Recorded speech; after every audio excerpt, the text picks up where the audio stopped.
Muy buenas a todos, Power Gamers, bienvenidos a otro vídeo de Warhammer 40.000 aquí en Estrategas Wargames. Y hoy vamos a hablar sobre un tema que está trayendo bastantes dudas a muchos de vosotros, y es las novedades con respecto a los personajes en 10ª edición. Como muchos ya sabéis, en 9ª edición los personajes actuaban por, digamos, totalmente libres. Lo único que, si estaban cerca de unidades o de vehículos, digamos que estaban protegidos contra ataques de disparo. ¿Qué pasa ahora en 10ª edición? Pues eso ha cambiado totalmente. Los personajes van incluidos dentro de unidades, y una vez que esos personajes pierden la unidad, que sería el guardaespaldas, pues actúan como una unidad más al uso. Entonces, ¿en qué afecta esto? ¿Cómo funcionan realmente los personajes? ¿Cómo los unimos? ¿Cuándo los unimos? ¿Qué pasa cuando muere la unidad guardaespaldas? ¿Cómo podemos atacarle estando dentro de unidades? ¿Y qué interacciones raras presentan con algunas de las reglas de la nueva edición? Pues vamos a descubrirlo en el vídeo. Y bueno, pues en primer lugar vamos a clasificar los personajes en los tres tipos que entiendo yo que actualmente tenemos, que serían los líderes de unidad, que son los que vamos a comentar prácticamente en este vídeo, que serían los que en el paso de formación los unimos a una unidad, y es la unidad la que va a acompañar durante el resto de la batalla hasta que la muerte los separe. Los Lone Operatives, que son los personajes que no son tarjeteables hasta que no te acercas a 12 pulgadas de ellos. Y luego serían los personajes que no son ni una cosa ni la otra, no se pueden unir a personajes y no a unidades, y no son Lone Operative, pero te dice que, por ejemplo, son Lone Operative si están a 3 pulgadas de una unidad, o si están a 3 pulgadas de un vehículo, etcétera, etcétera. Es decir, son personajes que se les podría disparar de forma normal, pero que si están cerca de algún tipo que te especifique en su hoja de datos de unidad concreta, por ejemplo, infantería, vehículo, montada, etcétera, etcétera, esos personajes no serían tarjeteables a más de 12. Es decir, te tienes que acercar a 12 o menos para disparar. Luego tendríamos, y estos son los menos, los personajes que no tienen ninguna de las reglas anteriores, que serían, digamos, monstruos grandes, príncipes demonio y cosas así. Pero bueno, para mi gusto tenemos tres tipos y ya está. Vale, los personajes, los líderes, ¿cómo y cuándo se unen? Los personajes se unen en el paso de las formaciones de batalla, que es el mismo paso donde elegimos separar a las unidades y embarcarlas en transportes. En este caso, sé que había dudas en el grupo Botan. Las unidades de guerreros se pueden dividir en unidades de 5 cuando las embarcamos en un Sagitario, es decir, una unidad se quedaría a pata y la otra embarcada en un Sagitario, pero tú le puedes unir a la unidad, por ejemplo, un mecánico. ¿Cómo funcionaría esto? El mecánico cuenta como 5 figuras. Si fuera una sola no habría problema, porque ya gran parte de los vehículos han adaptado su capacidad de transporte al hecho de que puedas unir ciertos personajes a las unidades. Es decir, casi todos los vehículos se han adaptado a eso. Pero, ¿qué pasa? Cuando es un personaje que consta de varias miniaturas, pues es más complejo. En este caso tú divides la unidad de guerreros primero, a una de ellas le puedes unir el mecánico, que entonces esa unidad contaría por 10 modelos y ya no entra en el Sagitario, y la otra unidad, la otra parte, que serían 5 modelos, iría montada en el Sagitario. Es decir, en este caso tú no coges, metes el mecánico primero y luego partes la unidad, ¿vale? Primero partimos la unidad y luego incluimos el personaje. Y luego, ¿cómo podemos y cuándo podemos atacar a personajes? En este caso tenemos dos opciones. O cuando la unidad de guardaespaldas muere, en ese caso todos los ataques se asignarían al personaje. O si tenemos ataques con la regla precisión, ¿vale? Esto es importante, cuando la unidad guardaespaldas muere, ahí hay una transición, que realmente no hay nada. Si es la misma unidad que te está atacando, sigue todo con normalidad, es decir, todos los ataques que sobren después de matar la unidad de guardaespaldas se asignarían al personaje. Pero ¿qué pasa si la unidad de guardaespaldas está viva? ¿Cómo podríamos atacar? Pues tenemos ataques de tipo precisión, ¿vale? Es una regla especial que nos permite asignar digamos, las heridas. Podemos asignarlas a personajes. Luego tendría que salvarse y asignaríamos el daño. Pero bueno, lo que sean las heridas, es decir, después de haber pegado, por lo que tendrás que pegar contra la resistencia de los guardaespaldas, esas heridas las podemos tirar a los personajes, ¿vale? En ese caso, ¿qué nos permite? ¿Qué único requisito tenemos con la regla precisión? Que tiene que ser visible para la unidad que dispara o que combate.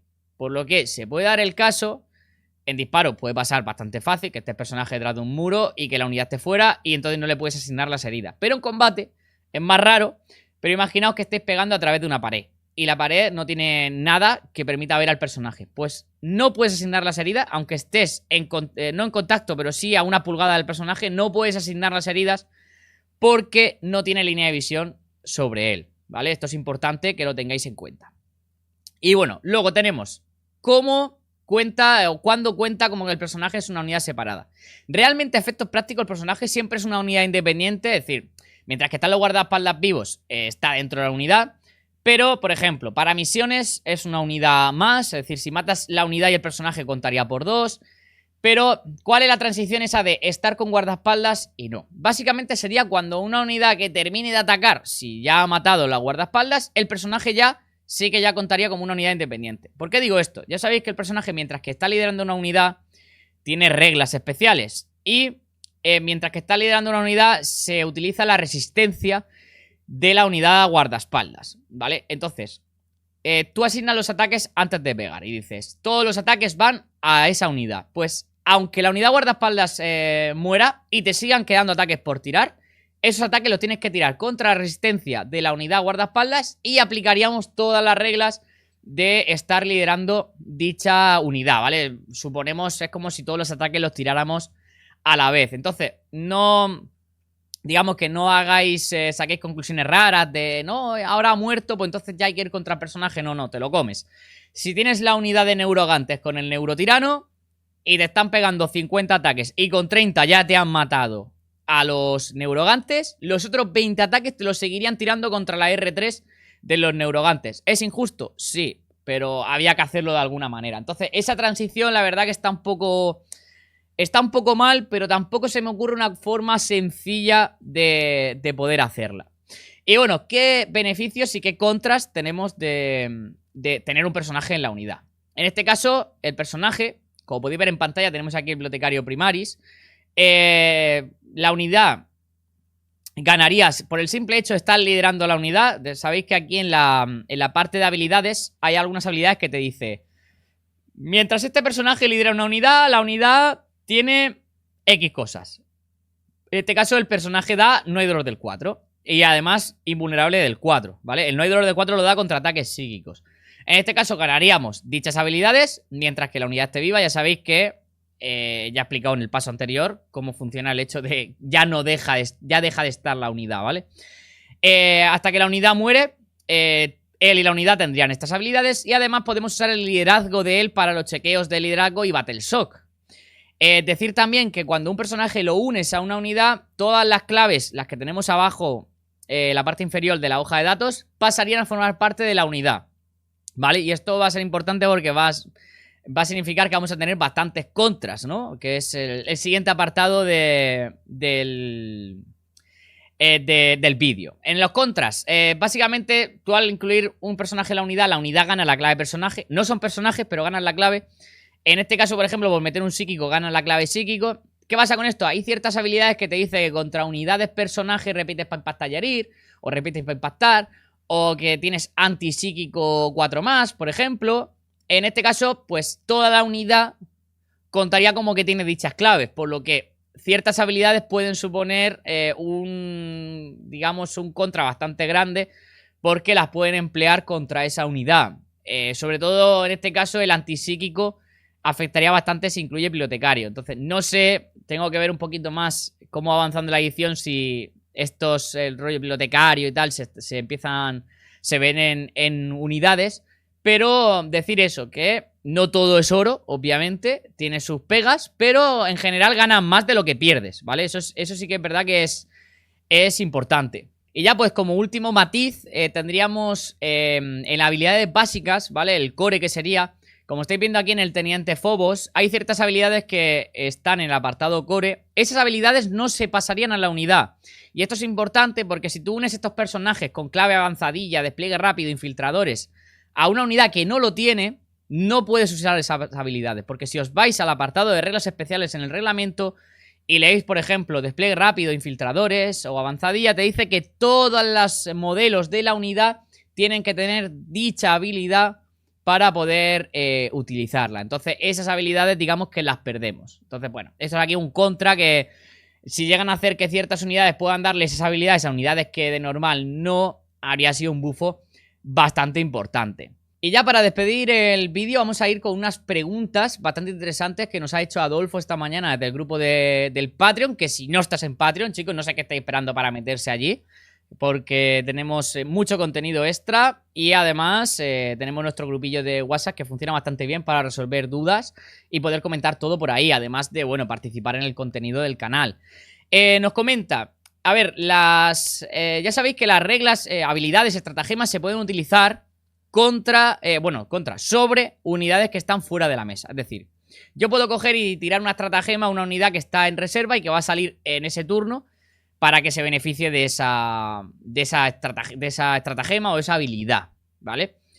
¿Qué pasa? Que cuando estás en un vehículo embarcado no puedes usar ni estratagemas sobre esa unidad ni usar las habilidades que tengan, ¿vale? Eso sí, chicos, si estáis en reserva no podéis usar habilidades de área porque el personaje no está en mesa. Es decir, ¿cómo mides el aura desde dentro? Es imposible, ¿vale? Entonces, para que lo tengáis en cuenta, todo el tema de habilidades que tengan y estratagemas sí, auras no. Entonces nos dice, si la unidad está embarcada en un vehículo en reserva, ¿podríamos usar las cosas? No, porque tú has declarado ya antes de la batalla que la unidad está dentro del vehículo, ¿vale?